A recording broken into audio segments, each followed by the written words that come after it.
案子这么难，为什么要坚持？就是为了让老百姓心都热着。咱们这个职业跟其他职业不一样，都是拿命拼出来的。我当警察为了什么？不就是为了能破案吗？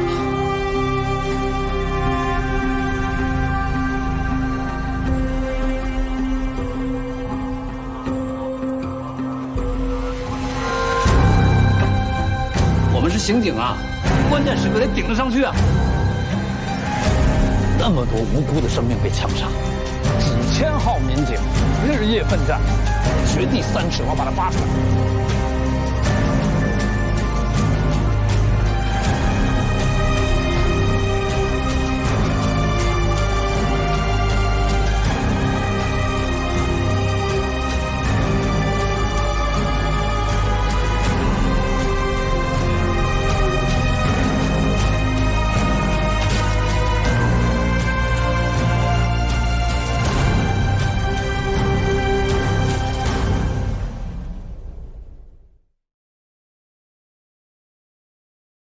犯罪嫌疑人是何昌人，案子犯也犯在何昌，在那边是未遂，在这边是既遂，这是咱们的专案，属人属地都得把人给我押回来，听懂了吗？哦，我听懂了，韩局。哎，秦局，干嘛呢？秦局，看什么了？大家都等着呢。来讨酒来了。吵什么酒？吵酒，欠了好几个打电话呢。来，给秦局倒上。来，队长，这酒不能这么喝呀！咱秦局不能喝酒。谁说我不能喝酒？我能喝，可以喝啊。但是我有一条件，就喝完之后，你能不能让我把那个李国英带回合昌？哎，那不可能！哎，别，你先别说不可能，怎么才能可能？这样，你们喝一个，我喝俩，行不？哎，你们喝一个，我喝仨，行不行？秦局有量啊！行不？你先把这个喝了啊！老钱，行啊，秦局，那我得赔一个啊！我得赔一个，来，说话啊！倒。来，我给你来。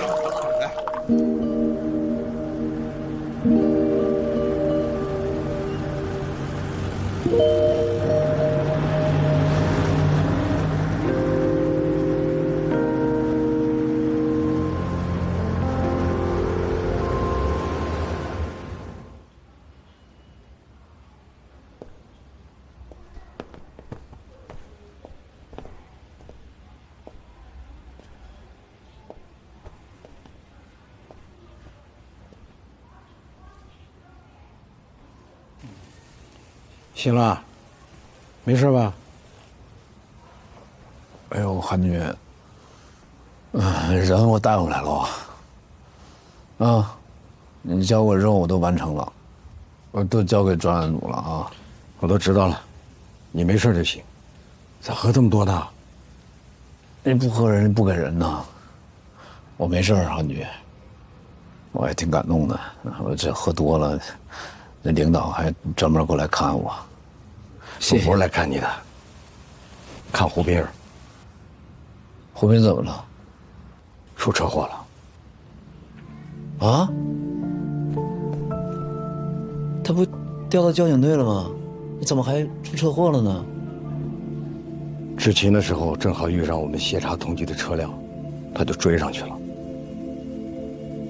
本来他通报一声就完了，可能是这么多年做刑警的本能吧，追上去翻车了。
我去。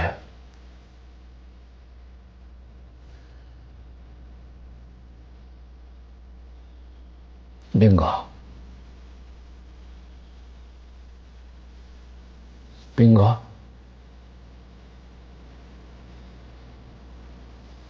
春儿，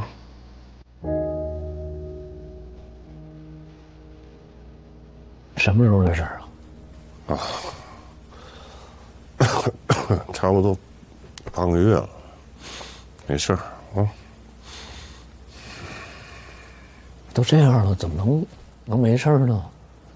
哎呀，当刑警那天我就有各种心理准备，对吧？咱干的是这个。再说，我也快退了，能这样，就相当不错。啊，没事儿。你怎么过来呢？我喝多了，然后我来挂水了，然后我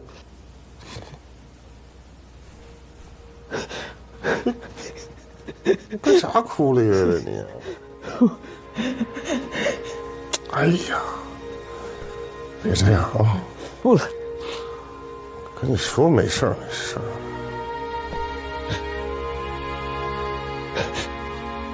对不起，兵哥，我以前不懂事儿。有啥的？我刚来，我像个愣头青一样，我天天跟你杠，我现在觉得我后悔。我知道你其实对我挺好，生子是死的时候，你不让我去审讯，你都是为我好。兵哥，我错了，真的，兵哥。你错啥了？错你没错，啊，你对呢。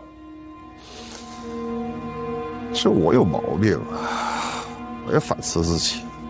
你说我不反思，我能主动申请去校警局的，对不？我告诉你啊，其实咱刑警队啊，就缺你这一行，有冲劲儿，有头脑，有魄力，啥都不出，啊。我呢，其实也想过，干了大半辈子刑警，心里明镜似的，过时了。我有时候还怀疑自己，是不是个合格刑警？兵哥，你就是刑警，你就是刑警。你要不是刑警，你就不会开车去追那个通缉犯。你就是刑警，你永远都是刑警。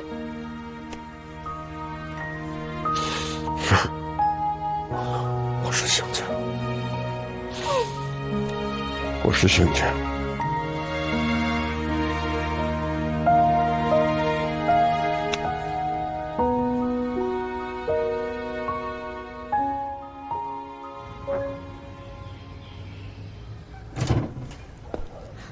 我不走，我就不走。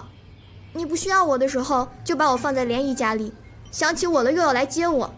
现在我就喜欢待在莲姨家里，我不去旭城。你不是小孩了，萍萍，那懂点事儿行吗？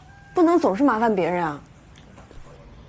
哎呀，这说啥呢？啥叫麻烦别人呢？我们把海平都当成亲闺女一样，她爱在哪儿住在哪儿住呗。啊，没事，海平，别着急，好吧？去，那屋跟你弟弟写作业去，快去。李波，先别说海平的事儿了啊。我跟你说一下那个生子的案子啊，可能会有一些变化。啥变化？市中院不是判处牛一国死刑吗？然后牛一国上诉到省高院，省高院维持原判，判处这个死刑立即执行。但是现在最高法死刑复核的时候卡住了。据说是牛一国那个律师提供了新证据，要求启动再审程序。这啥意思呀？这二审不就终审吗？这都判了死刑了，咋还重审呢？啥证据？现在还不知道。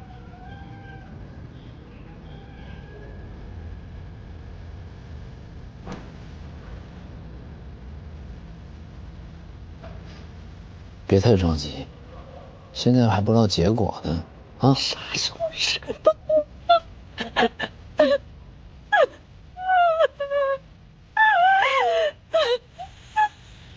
好了好了，现在还不知道什么结果呢，先别难受。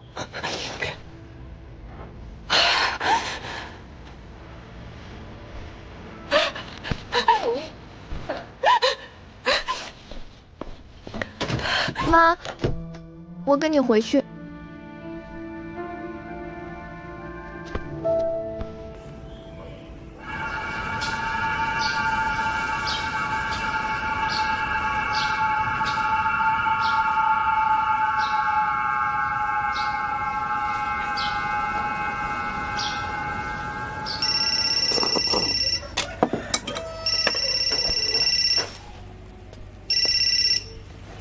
喂，喂，川儿，我魏宁。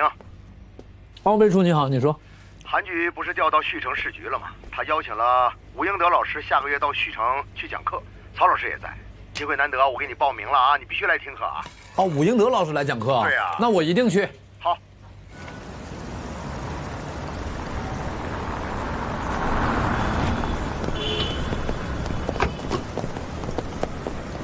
哎呀，吴老师，哎，魏典也来了，要来旭城做副局长了，刚到任1周。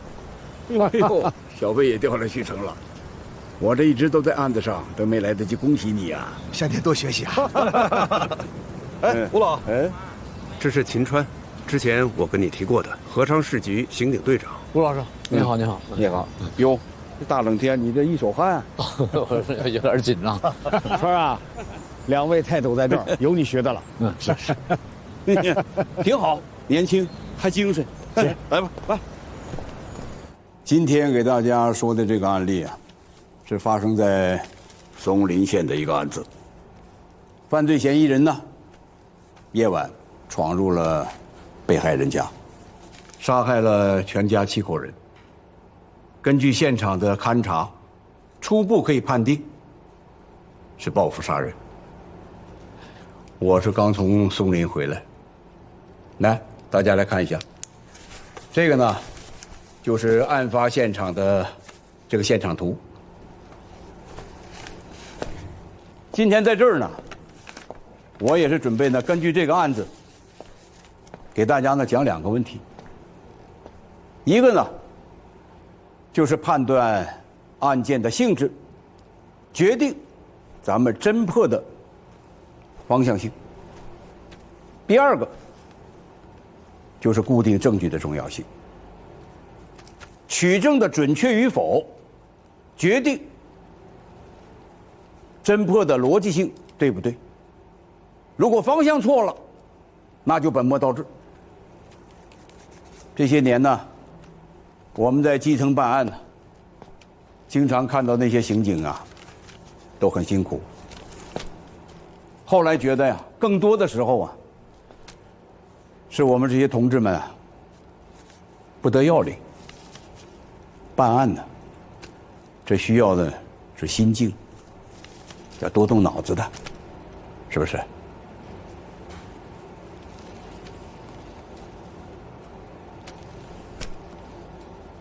看大家都没什么反应啊。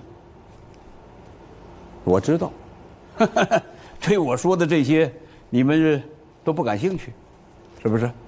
那好，咱们就来个直接的。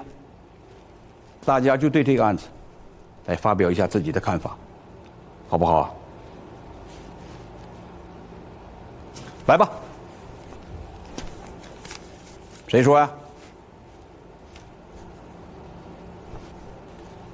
哎，那个帅哥，你举起手又放下干嘛呢？是不是要说呀？吴老师，我觉得不像是报复。像是侵财。侵财？想好了再说啊。一个人杀7个，还是从窗户钻进去的。先杀了保姆，又杀了孩子。啊，依我看，这个就是碰着了。他窗户进去弄出动静来了，然后保姆听见了，起身。可能当时犯罪嫌疑人心里会想上不上呢？后来一咬牙，还是把保姆杀了。那之后就杀开了。反正我是这么想的。秦才，你叫什么名字？秦川。秦川。嗯，我提醒你一下，犯罪嫌疑人进屋以后可是什么东西都没拿。那你说他是秦才，你有什么依据吗？你说说。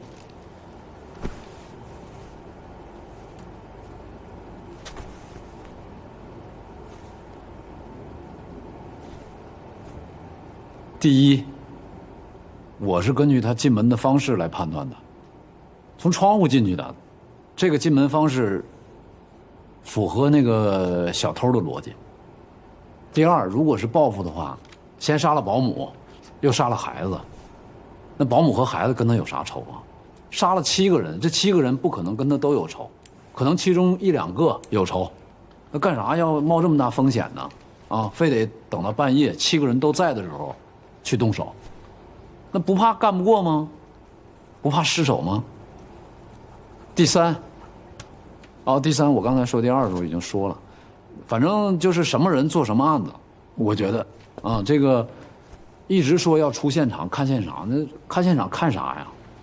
不是看那个现场被霍霍成什么样了，他是根据现场来刻画犯罪嫌疑人，犯罪嫌疑人被刻画出来了，所有的相关的证据就有关联了，啊。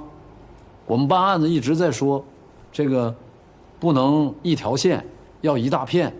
这一大片它也不能说没有线条拎呢。反正我觉得这个一个案子就有它的气质、气味，什么区域、什么时间段，这个案发都有特点。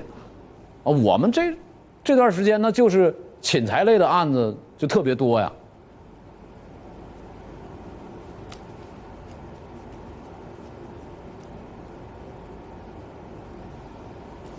我说完了。说完了吗？哦。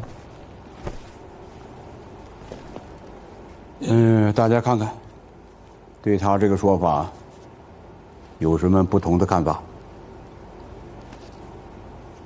都说说。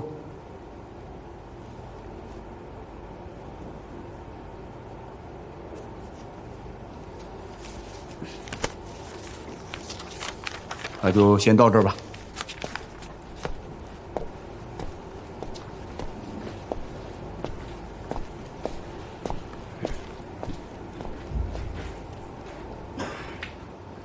吴老师可是首席刑侦专家，本来以为是秦川也太上吴老师自以为是了，原来是上秦川的课，可不是吗？那吴老师都给出结论了，这秦川又来一出，那闲着他了。川儿，哎呀，我知道你小子敢说，我没想到你这么敢说呀！你也不看看眼前是谁，那就滔滔不绝，这高谈阔论。我这紧着给你使眼色，你说你这不理我，没想那么多呀。我是真服了你了。我说都说了，你现在咋办呀？哎，我给你出个主意吧，那啥，你呀去看看吴老师，他不你偶像吗？正好呢，你们多交流交流，联络感情啊。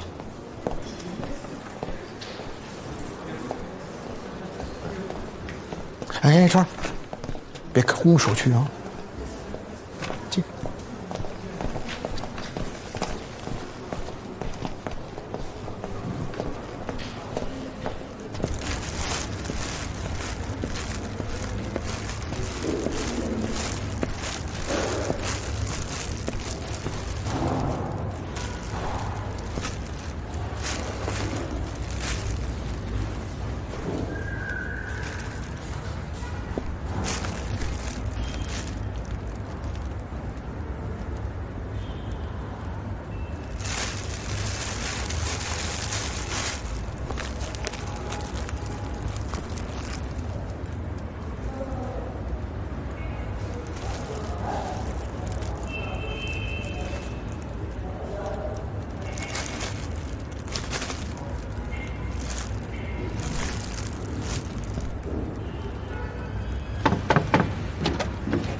嗯，哎，吴老师。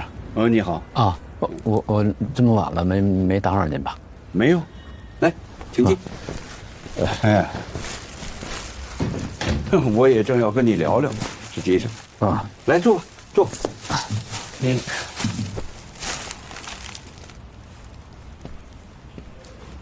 这什么意思？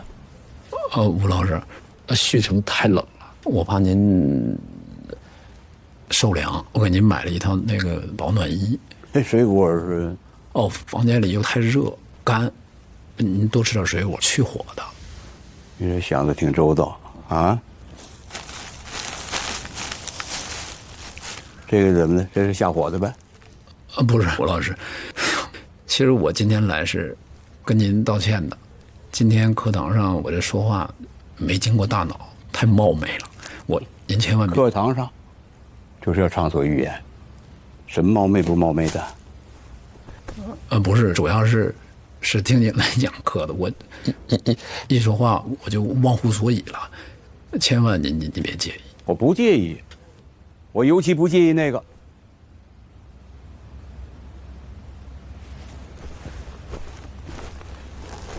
这多少钱呢？哦，没花，这不是公家的钱，是我自己的钱。怎么的？你自己的钱，大风刮来的？不是，我就是大街上随便买的，没有。不是，你不是还是买吗？你不是抢来的吧？那不是。对呀，既然是拿钱买，这不就给拿钱给你吗？不多了，吴老200块钱，都在里边了啊。小秦呐，同事和战友之间呢，相互关心，这都是好的，知道吗？千万不要拉拉扯扯的。我呢，当警察第一天起，我就很反对这小市民的做法，江湖这种做法。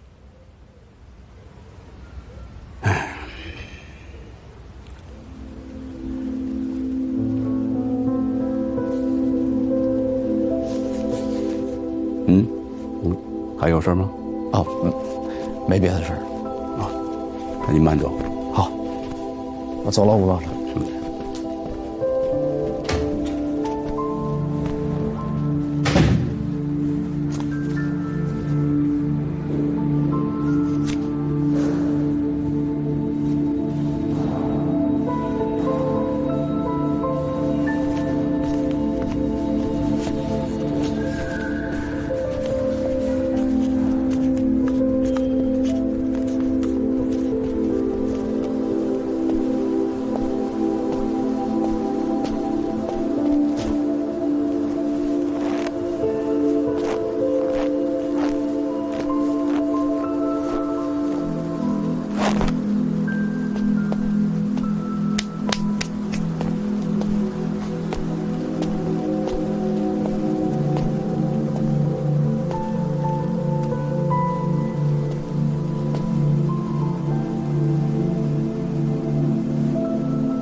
没错，就是芹菜。如果是恶意报复灭门呢？哎呦，吴老师，您还没睡？你不是也没睡吗？怎么的，还在琢磨这案子呢？哦，如果按之前你说的，不是仇杀，不可能杀7个人，那你考虑没考虑过灭门呢？那就要看犯罪嫌疑人的具体情况了，要查有没有矛盾，这矛盾大不大，还要看这个犯罪嫌疑人的性格，他是不是那种干大事的人。接着说，说完。那吴老师，我就畅所欲言，我有啥说啥了。说，您看这个犯罪嫌疑人的这个侵入的方式，还有在楼里走动这个过程，这显然是对这个环境不熟悉。如果要是报复灭门的话，那肯定要先踩点啊，肯定要把细节都摸清楚。你现在他这个足迹显示，他都是毛毛壮壮的，他都是乱的。是啊，回去以后啊，我也反反复复的看了现场图，也觉得这个进门的方式还有路径啊是有疑点的。可问题的关键，现在是松林那边还纠结在呢，犯罪嫌疑人什么东西都没有拿。这也好理解呀。犯罪嫌疑人一下杀了7个人，心态变了。他本来是冲财来的，一下死了这么多人，怕了。吴老师，我还是那句话，我是觉得每个案子都有它的这个气质和气味，我就感觉这个案子它没有那个报复灭门的那个味儿。啊，我看这现场勘查，这不都在这儿呢吗？来吧，咱们2个从头往后捋，好不好？好，好。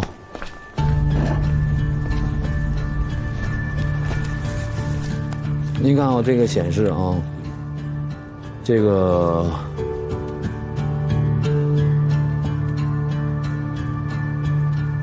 今天我见识到了一个刑侦泰斗的风采。什么叫刑侦泰斗？应该具备2个基本要素。第一，要在刑侦领域具有卓越的建树，对刑侦事业做出巨大贡献。第二，要有崇高的精神追求，高尚的人格魅力和公认的威望。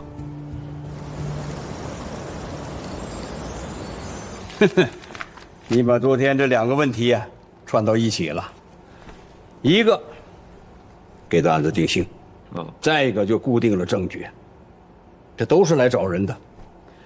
我把你这个见解呀通知到松林那边去，等着将来这个案子有了结果，让事实来印证一下你的判断是正确的还是不正确的，好不好？好。啊，感谢！昨天是因为这个案子没睡着觉，出来走了走，要不然这还真就是沧海遗珠了呀。什么沧海遗珠？什么沧海遗珠？昨天在课堂上，你这否定了我的观点了，啊？当时我还觉得这小伙子不错呀，有胆量，又有见识，多好啊！谁能想到？你这晚上拎上一堆东西，跑到我那儿去登门道歉去了。我告诉你，我对你这个举动，我感觉很不舒服。哎呀，吴老师，对不起，我真是没想那么多。哎呀，还是不自信。哎呀，曹老师啊，这不止一次的跟我推荐你，这把你夸得不得了。我也一直想见见你，谁能想到，我们昨天这以这种方式见面了，不过也挺好，这也是缘分了，这彼此更加深印象了，是不错吧？哎，川儿，我叫你川儿吧。啊，你要真有这个意愿，以后我再办什么大案、要案，你也过来一块干呗，行吗？太行了，吴老师。我非常有这个意愿，能跟着您一块办案子，我一定会学到很多东西。哎呀，川儿，我跟你说，我就喜欢你这一点，这个品德，这个本色，你给我保持住了，不能变，啊！哎呀，要记住啊，那句话怎么说的呢？吾爱吾师，吾更爱真理呀。明白。谢谢吴老师。哎，好。哟，你们俩在这儿，这是一宿没睡吧？你说对了，看这架势是正式收徒了，行吗？好，哎，怎么样？我说这年轻人不错吧？哎呀，老曹，得感谢你，慧眼识才，这必须感谢我，找时间请我喝酒吧。哎呀，这算什么？金川，既然做了吴老师的学生，以后就要对自己有更高的要求了。明白。哟，吴老跟曹老都在啊？哦，我找小川有点事儿。好，那快，去。好，那我先去了啊。看看，我们一晚上把这都整出来了。咋了？川啊，那个茂生那案子告发文件下来了。刘一国死刑核准，被驳回了。哎呀，还是是那个情况。这个牛一国呀，他家属在培兴找了个律师，这个律师呢，找到了茂生牺牲前1个月在医院看心脏的记录，作为新的证据给提交上去了。茂生牺牲以后，咱也没做尸体解剖，再加上这个新证据，现在无法认定是死于枪击。这个最高检和最高法还认为这个认定不清楚，啊，最终裁定核准死刑，这不予批准，要求发回重审。那啥意思啊？这也能当证据啊？那照这个意思，警察就不能得病了呗？现在这不都依法办案吗？那检察院、法院，这他们也无能为力呀。哎呦，我都生了半天闷气了。魏局，哎呀，魏局，你快去看看李文姐吧。怎么了？她刚才在办公室晕过去了。川，你快去看一眼，我跟他们说一声。好。丽文，没事吧？丽文，丽文，丽文，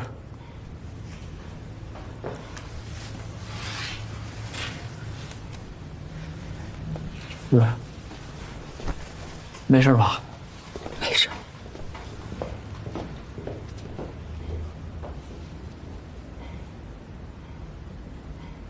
李元，你的信谢霆看了，省厅正在想办法，但不一定有结果。生死兄弟这事儿，我也很难受。但我希望你明白，程序正义一罪从无，是法治的进步。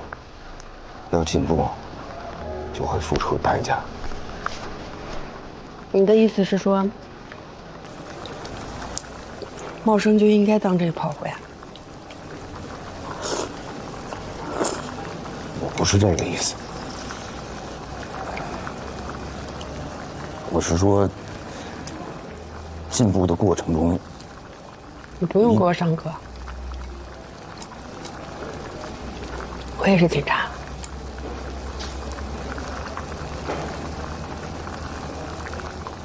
其实这种事儿在咱们系统很多。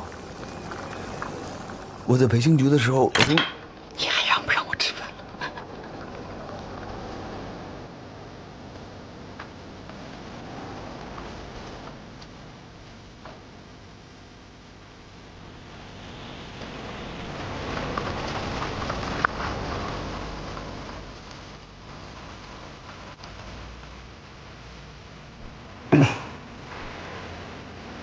我这个人嘴笨，话说不到点儿上，你别跟我计较，行吗？我有一兄弟，出任务的时候被歹徒用枪打中了，当时所有的人都在忙着抢救，没顾上留太多的证据。和生死兄弟一样，他也有心脏病。牺牲后也没做尸检，律师就抓住这个把柄，把人放。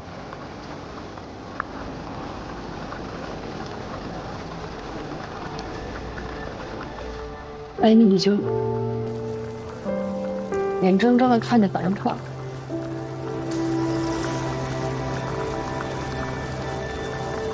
但是我最好的兄弟，他出事的那时候还不到30岁。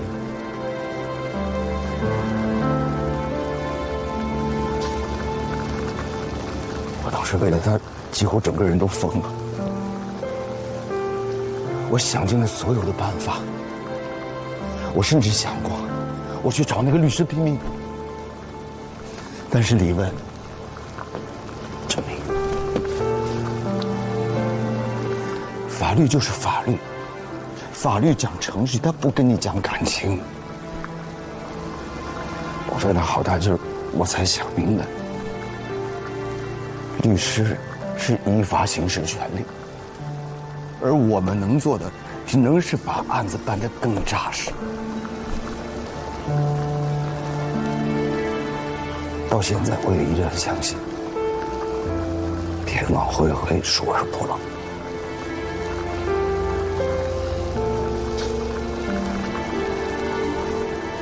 我们坚持做好人，会得到好的回报。那些坏人、恶人，一定会得到应有的惩罚。他们想利用人性的不对等，把你的一生拉进脏的、恶的、臭的深渊。但是我们不能去，不能去。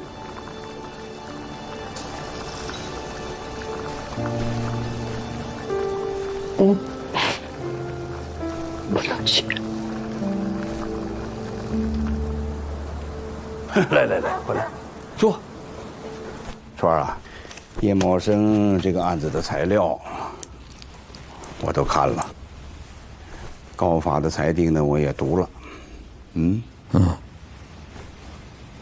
我知道这叶茂生是你的好朋友。绳子是我最好的兄弟，他这案子，哎呀，真是波折太大了。律师找这个点很刁钻，高法现在也确实难办。本来呀，这案子发生的时候啊，这确实没有这些规定的。公检法3家约定俗成，只要有关联性的证据，就不需要尸检。可是现在呢，现在情况不一样了。是，可是一点办法都没有吗，吴老师？叶茂生是警察，他是为国家牺牲的。我知道，受害者还有他的家属，这都是我们的同志，我们谁看了，这心里都不好受。法院现在判决，面临着压力，律师呢，要行使他辩护的权利，法庭需要证据。这说明什么呀？说明咱们国家呀，这法治建设，还有法律体系，这确实是进步了。对程序的要求越来越严苛了，知道吗？法律啊，法律这就是要适应社会发展的需求。一个阶段呢，就有一个阶段的主要矛盾。你不是在预审科待过吗？对这方面你就有更深的体会，是不是？一个案子能诉出去，首先在源头，它就要合法合规，不能让犯罪分子有可乘之机。叶茂生的牺牲，这是很惨痛的。我们要吸取这个教训，以后不能再让这样的悲剧发生。超儿，咱们这都是执法者，必须要理解，也必须要支持这种程序正义的推进，是不是？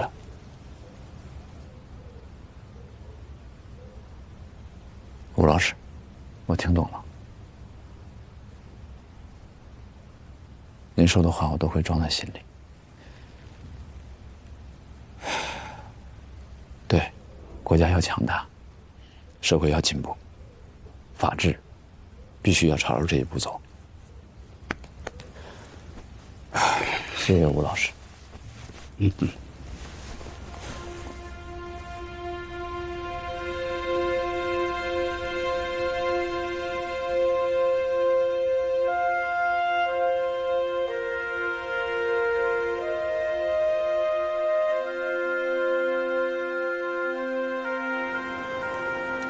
绳子，我被调到旭城了，过几天就离开合昌了。我来跟你道个别。绳子，我们搬到旭城以后，跟里面是邻居。李文和闺女，你放心。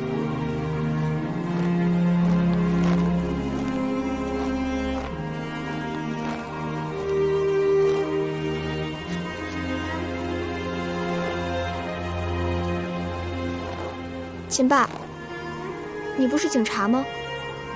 你不是刑警队长吗？那为什么杀我爸的凶手不能给我爸偿命啊？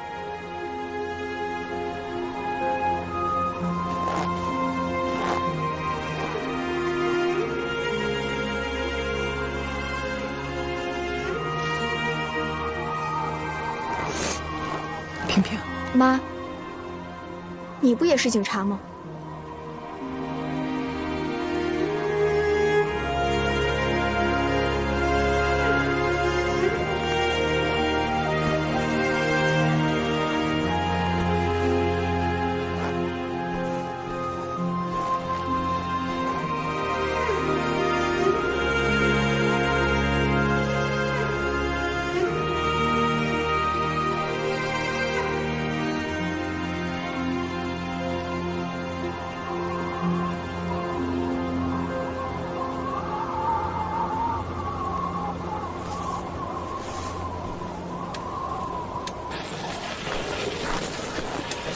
斌哥，出来走走，是不是感觉还挺好的？感觉啥好啊？这走啥走？我能走吗？你看，哎，行了行了，就这儿吧。不过今天太阳挺好，挺带劲，晒晒啊。斌哥，我被调到旭城了，明天就走，离开合昌了。我就知道你小子早晚有一天离开合昌。这人往高处走啊，挺好。哎呀，哎，斌哥，我今天跟你说这个，你不会觉得我是跟你在这显摆吧？